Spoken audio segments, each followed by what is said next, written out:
Hello viewers, আসসালামু আলাইকুম। Welcome to my channel. So আজকে আমি আপনাদের সাথে শেয়ার করব যে কিভাবে বাসায় বসে খুবই মজাদার চিকেন পাস্তা তৈরি করা যায়। সো এই চিকেন পাস্তাটা রান্না করার জন্য আমাদের লাগবে এখানে 2 কাপ পরিমাণের পাস্তা। আমি এখানে 2 ধরনের শেপের পাস্তা ইউজ করেছি। আপনারা চাইলে আপনাদের পছন্দ মতো নিয়ে নিতে পারেন। তো এখানে আমি একটা পাত্র নিয়ে নিয়েছি। এখন এখানে আমি 3 কাপ পরিমাণের পানি দিয়ে দিচ্ছি, আর এখানে পরিমাণ মতো লবণ দিয়ে দিচ্ছি। এরপরে আমি এখানে 2 টেবিল চামচ সয়াবিন তেল অ্যাড করে দেব। আর হ্যাঁ, আমি এখানে চুলার আঁচটা কিন্তু হাই হিটেই রাখবো, যাতে পানিটা বলক চলে আসে। তো দেখতেই পাচ্ছেন এখানে পানিটা বলক চলে এসেছে। এখন আমি পাস্তাটা অ্যাড করে দেব এখানে। চুলাটা কিন্তু হাই হিটেই রাখতে হবে। তো এখন আমি এখানে পাস্তাটা অ্যাড করে দিচ্ছি।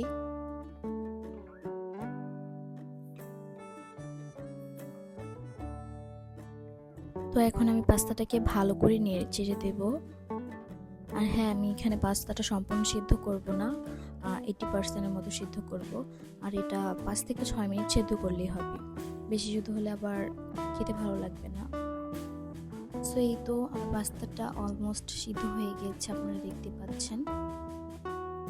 আর এখানে আমি একটা পাস্তা আপনাদেরকে ভেঙে দেখাচ্ছি যে কতটা সিদ্ধ করতে হবে। তো এই দেখেন আমার পাস্তাটা সিদ্ধ হয়ে গেছে। তো এরপরে আমি পাস্তাটাকে নামিয়ে নেব এবং একটি স্ট্রেনার দিয়ে এটাকে ছেঁকে নেব। দেন আমি এখানে ঠান্ডা পানি দিয়ে পাস্তাটাকে ভালো করে ধুয়ে নেব। তারপরে এখানে আমি পাস্তা রান্না করার জন্য এখানে নিয়ে নিয়েছি কিছুটা চিকেন। সো দেখতে পাচ্ছেন আমি চিকেনগুলোকে একদম ছোট ছোট টুকরো করে কেটে নিয়েছি। এখন এই চিকেনটাকে খুব ভালোভাবে ম্যারিনেট করতে হবে। তো চিকেনটা ম্যারিনেট করার জন্য এখানে লাগবে পরিমাণ মতো লবণ, আর লাগবে এখানে 1 টেবিল চামচ সয়া সস, 1 টেবিল চামচ আদা রসুন বাটা, 1 টুকরো লেবুর রস দিয়ে দেব। তারপরে দিয়ে দেব হাফ চা চামচের মতো গোলমরিচ গুঁড়া। এখন এটাকে ভালোভাবে মেখে নিতে হবে। এই তো চিকেনটা মাখা হয়ে গেছে, এটা এখন ম্যারিনেট করে রাখতে হবে। এরপরে আমার পাস্তাটা রান্নার জন্য লাগবে একটা রসুন কুচি, 3টা পেঁয়াজ কুচি, 4টা কাঁচামরিচ কুচি, টমেটো সস এবং পাস্তা মশলা। তো এরপর আমি একটা প্যান নিয়ে নিয়েছি, এখানে 3 টেবিল চামচ সয়াবিন তেল দিয়ে দিয়েছি। এরপরে আমি এখানে নর্মাল টেম্পারেচারে রাখা 2টা ডিম নিয়ে নেব, এটাকে ভেজে নেব। ডিমটা দিয়ে দিলাম প্যানে। এরপরে আমি এখানে স্বাদ মতো কিছুটা লবণ দিয়ে দেব।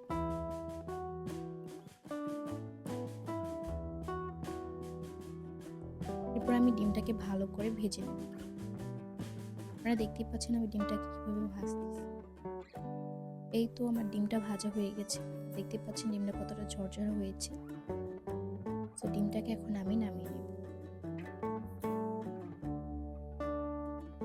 এরপরে আমি এখানে 4 টেবিল চামচ সয়াবিন তেল দিয়ে দেব। দেন আমি ম্যারিনেট করা মাংসগুলো এখানে ভেজে নেব।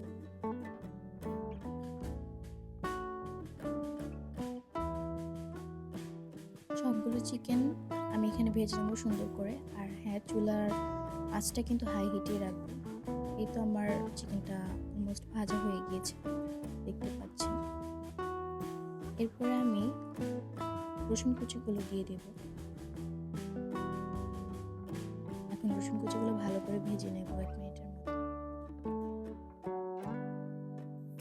দেন আমি এখানে পেঁয়াজ কুচিগুলো দিয়ে দেব। পেঁয়াজ কুচিগুলো 2 মিনিটের মতো ভেজে নেব। আর হ্যাঁ, দেখতে পাচ্ছেন এখানে ব্রাউন কালার চলে এসেছে। ব্রাউন কালার চলে আসা পর্যন্ত এটাকে ভাজতে থাকবো। পর্যায়ে আমি দিয়ে দেব কাঁচামরিচ কুচি, এখানে দিয়ে দেব কিছুটা পরিমাণে লবণ।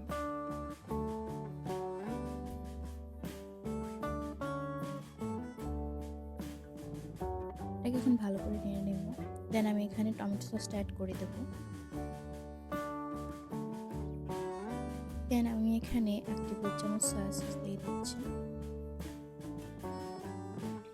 এটাকে ভালো করে রান্না করে নিতে হবে। দেখতেই পাচ্ছেন আমি এখানে সসটা রান্না করে নিয়েছি।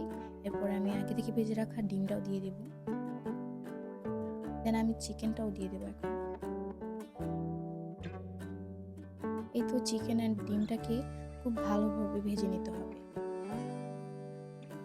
তো দেখতেই পাচ্ছেন আমার চিকেন আর ডিমটা একদম ভালোভাবে ভাজা হয়ে গেছে। দেন আমি পাস্তাটা দিয়ে দেবো। আমার পাস্তাটা দেখতেই পাচ্ছেন কতটা ঝরঝরা হয়েছে, বিকজ এখানে আমি তেলটা ইউজ করেছিলাম। এখন আমি পাস্তাটা দিয়ে ভালো করে রান্না করে নেব 3 থেকে 4 মিনিটের মতো। দেখতে পাচ্ছেন আমার পাস্তাটা অলমোস্ট রান্না হয়ে গিয়েছে। এখন আমি পাস্তার মশলাটা অ্যাড করে দেব। পাস্তার মশলাটা দেওয়ার পরে এখানে 2 থেকে 3 মিনিটের মতো আমি পাস্তাটা রান্না করে নিয়েছি। দেখতে পাচ্ছেন আমার পাস্তাটা কতটা ঝরঝরা হয়েছে। তো তৈরি হয়ে গেল চিকেন পাস্তা। আপনারাও চাইলে বাসায় ট্রাই করে দেখতে পারেন। আর রেসিপিটি ভালো লাগলে অবশ্যই চ্যানেলটি সাবস্ক্রাইব করবেন। অ্যান্ড দেখা হবে নেক্সট ভিডিওতে। আল্লাহ হাফেজ।